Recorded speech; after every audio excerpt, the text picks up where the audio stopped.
The Cawston Ostrich Farm began here in 1898.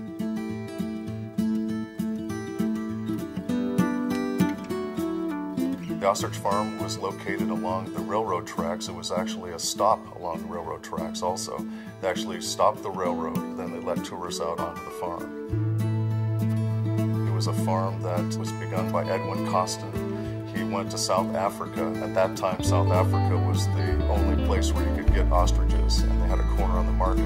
A lot of the brochures that Cawston put out at the time and advertisements said that his was the very first ostrich farm in America. And in fact, it wasn't. There were other entrepreneurs and people that started ostrich farm enterprises, but his was the biggest, and his was, he could do the boast, he could do the talk, because his was so successful and so large that actually because of his success, other ostrich farms tried to emulate his and sprang up across America, even one down in Florida where they had ostrich races. The ostrich farm was the producer of feathers.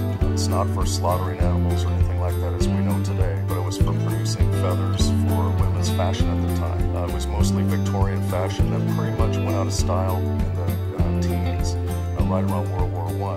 The ostrich farm lasted longer than that. It lasted until about the 1930s because mostly it was a tourist attraction. One of them was to watch the ostriches being fed by oranges and watching the oranges one by one being gobbled up by the ostriches and watching the oranges go down the necks, the slender necks, and the back side of the necks and the front of the necks go all the way down. Another thing was watching people that were trained to ride the backs of ostriches. The ostriches are not very bright animals. The size of their brain is less than the size of their eyeball.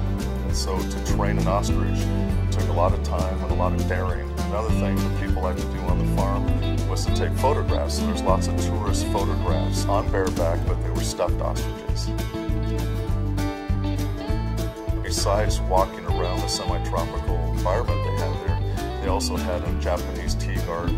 It's like a Starbucks of today, and they were everywhere.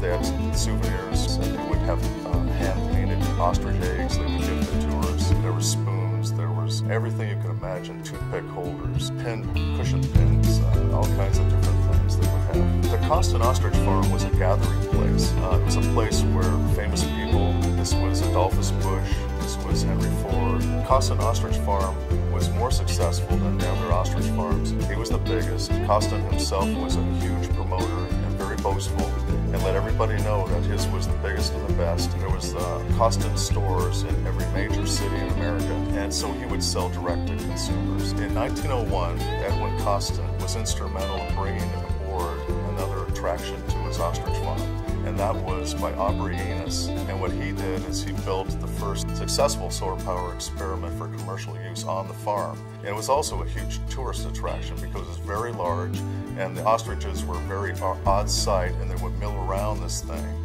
and it was just a fascinating sight. As time progressed into the 20s, it became more of a road culture where the automobile became popular. Still dirt roads everywhere connecting everything, but there were roadside attractions that were very popular, like the Cawston Ostrich Farm. At about the World War I, Edwin Cawston actually sold his ostrich farm for $1.2 million to a syndicate of bankers in Los Angeles and got out when the getting was good. That's exactly what he did.